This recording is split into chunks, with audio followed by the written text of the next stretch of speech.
Alors à Intermot, vous avez découvert la GSX-R 1000, la nouvelle hyper sportive d'Hamamatsu. Vous avez également vu la GSX-R 125 pour les permis B.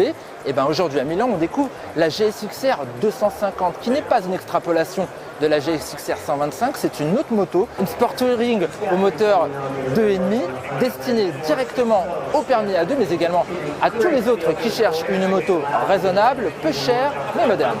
Alors cette GSX-R 250R prend le relais de l'Inazuma, trop veille dans sa conception, en offrant un style racé et séduisant, plus attirant pour les nouveaux motards. La face avant reçoit un phare traditionnel surmonté d'une bulle moyenne, le feu arrière lui est à LED. La position est semi-racing avec des guidons bracelets disposés au-dessus du tête de fourche. Les suspensions sont confiées à Kayaba.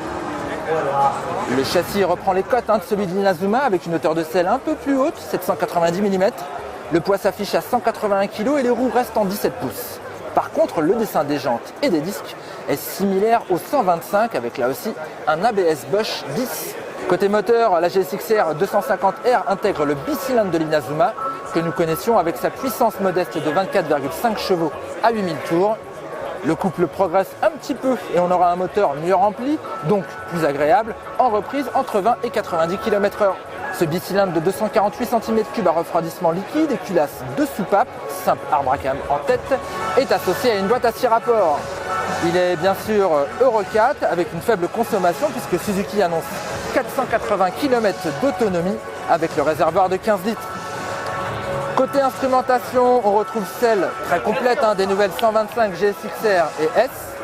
Elle comprend un compte-tours bar graphe, une jauge à segments, une montre, les triples, la consommation, le rappel d'entretien, le rapport de boîte, le voyant de contrôle et même un shift light réglable pour ne pas oublier de changer de rapport.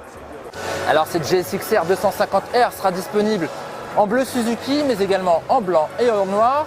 On ne connaît pas exactement son tarif mais il devrait se situer juste sous les 5000 €. Elle devrait arriver au mois d'avril et elle est a priori confortable. Is it comfortable? Yeah, of course. Yes, you like it? Yeah. Bon, ça a l'air pas mal. Vous cherchez plus d'informations sur cette nouvelle Sport Touring de petite cylindrée, rendez-vous sur motoservice.com mais également sur Motorlife.tv. Elle est parfaite.